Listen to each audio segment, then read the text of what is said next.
Police विभाग द्वारा प्रत्येक मंगलवार को जन सुनवाई का आयोजन किया जाता है। इस दौरान बड़ी संख्या में शिकायतों के साथ कई लोग जन सुनवाई में शामिल होते हैं। आज लगभग 34 प्रकरण जन सुनवाई में पहुंचे थे, जहां शिकायतों में ऑनलाइन फ्रॉड और बूढ़े माता पिता को परेशान करने वाले बच्चों की शिकायत की है। वहीं कई संपत्ति संबंधित मामले भी सामने आए हैं। मंगलवार जन सुनवाई में प्रकरण में खजराना में रहने वाली सरोज जोहर नामक महिला अपनी फरियाद लेकर आई थी, जहां उनके बेटे और बहू द्वारा उनके मकान पर कब्जा कर उन्हें आए दिन परेशान किया जा रहा है। पति की मृत्यु के बाद बेटा संपत्ति के पीछे पड़ा हुआ है।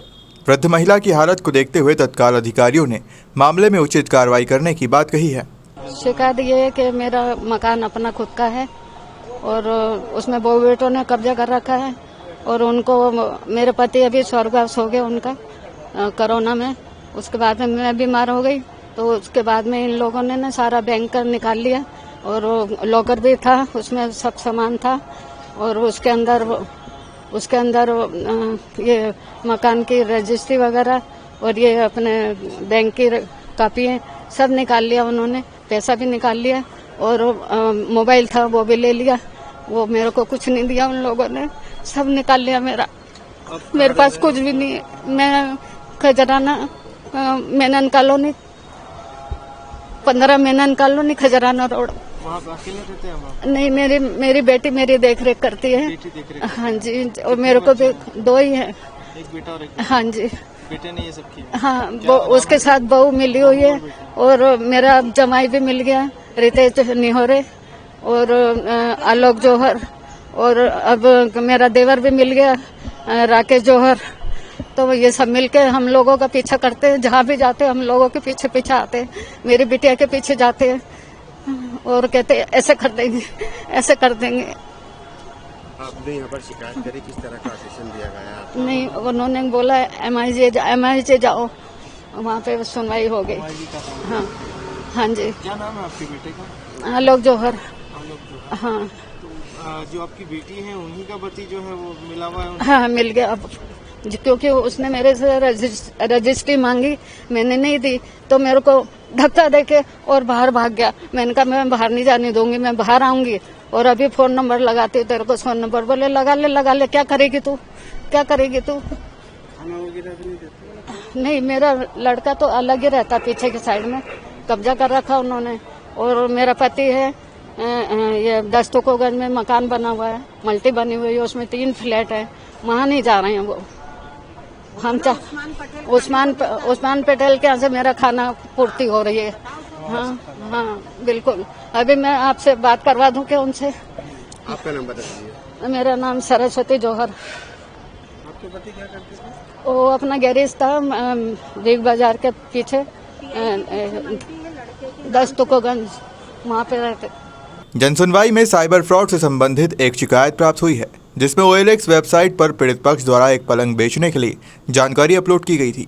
साइबर फ्रॉड द्वारा फरियादी को झांसे में लेकर QR कोड के माध्यम से लगभग 31,000 रुपये अकाउंट से निकाल लिए गए। बताया जा रहा है कि पिता मजदूरी करते हैं और बड़ी मुश्किल से अपनी बेटी के भविष्य की पढ़ाई के लिए पैसा इकट्ठा किया था। फिलहाल मामले में पुलिस जानकारी जुटा रही है। मैं यहाँ पर शिकायत लेके आई थी कि OLX पे जो हमने एक पलंग डाला था बेचने के लिए, उसके ज़रिए हमसे किसी ने बोला कि हमें लेना है पलंग, तो उसने हमारा वो फ़ोन नंबर मांगा, ATM का फ़ोन नंबर। तो उसने फ़ोन नंबर से हैक करके उसने हमारे अकाउंट से पैसे निकाले। पहले 3,000 निकाले, फिर 3,000 निकाले, फिर 9,000 निकाले, फिर 9,000 निकाल के 7,000 निकाले। ऐसे करके उसने 31,000 रुपये हमारे अकाउंट से निकाले। वो पैसे हमारे पापा ने हमारी फ़ीस के लिए जमा करे थे कि हमारी फ़ीस आगे हो जाए, पढ़ लें हम लोग। क्या कर रहे हैं अभी आप? कौन से? मैं अभी 2nd ईयर में हूँ, एग्ज़ाम दिए मैंने अभी BCom की, कंप्यूटर की। तो मैं अभी आगे पढ़ रही हूँ, तो मेरे पापा ने मेरे लिए जमा करे थे कि आगे अगर मैं पढ़ना चाहूँ तो वो कर सकते हैं। बट उसने हमारे पैसे ऐसे निकाले। हमने उसे कहा कि हम पैसे भेजते वापस से, हम पुलिस स्टेशन में कंप्लेन कर देंगे। उसने हमसे झूठ बोला कि मेरे भी पैसे फंसे हुए हैं 31,000 रुपये। अगर उसके पैसे फंसे होते तो जैसे हम लोग इधर उधर हो रहे हैं तो वो भी होता, बट उसने ऐसा कुछ भी नहीं किया। और मुझे कहा कि ना, मतलब आप 31,000 रुपये अकाउंट में और डालो तो मैं आपको सारे पैसे दे दूँ। तो हमने उसको बोला कि हम ऐसा नहीं करेंगे, आपने पहले ही हमारे कर लिए। तो उसने 2 दिन तक तो कुछ भी नहीं किया। मैं उसको फ़ोन लगा रही थी, वो बात भी कर रहा था। हमने बोला एड्रेस बता, तो उसने एड्रेस भी नहीं बताया। हमने कहा आपका एड्रेस बताओ, हम आपके यहाँ आते हैं। तो उसने बोला कि ये सारी प्रॉब्लम सॉल्व हो जाएगी, मैं आपको एड्रेस तब बताऊंगा। तो तब एड्रेस बताने का मतलब ही नहीं था। तो हमने कहा कि ठीक है, हम हमारे हिसाब से कर रहे हैं। तो उसने 2 दिन तक बात करी, पापा ने बात करी, सबने बात करी। फिर उसने 2 दिन बाद हमारा सबका नंबर ब्लॉक लिस्ट में कर दिया। नंबर चालू है। अभी आप यहाँ पहुंचे थे तो क्या बोला गया? यहाँ पर हमको बोला गया कि जो मैम है जिससे मैंने कंप्लेन करी थी, वो लोग अभी ना 2 दिन उन्होंने बोला था, 2-3 दिन लगेंगे, बट 5 दिन हो गए, उन्होंने कोई इन्फॉर्मेशन नहीं दी थी। तो हम लोग यहाँ पर पता चला कि जनसंख्या होता था। हाँ, साइबर हेल्पलाइन में पुलिस स्टेशन में सर 8 बाजार पर। मेरा नाम चंचल चेलानी। झूठे प्रकरण में पुलिस द्वारा फंसाने की बात को लेकर एक ज्वेलर्स अपनी मां को लेकर जनसुनवाई में पहुंचा, जहां पकड़े गए चोरों द्वारा बार बार उसी का नाम लिया जा रहा है, जबकि ज्वेलर का कहना है कि वो किसी भी चोर को नहीं जानता है। लेकिन कुछ दिनों से पुलिस आरोपी को लगातार परेशान कर रही है। इस मामले में आला अधिकारियों ने संज्ञान लेकर कार्रवाई करने की बात कही है। जी,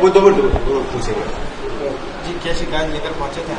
हम ये शिकायत लेके पहुंचे हैं कि मतलब हमारी ज्वेलरी की शॉप है, ये मेरा बेटा है, अकेला है, और आए दिन ये सिगलीगर है, कोई वो है, कोई क्या है, पुलिस वाले आके गाड़ी खड़ी कर देते हैं, इसको ले जाते हैं। सर मेरे घर परिवार में कोई नहीं, एक बच्चे के अलावा।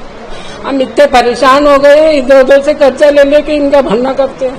चाहे जब झूठा नाम ले लेते मेरे बेटे का, दुकान में सब चोरी चला, और वो लोग चोरी करते हैं, नाम ले लेते हैं।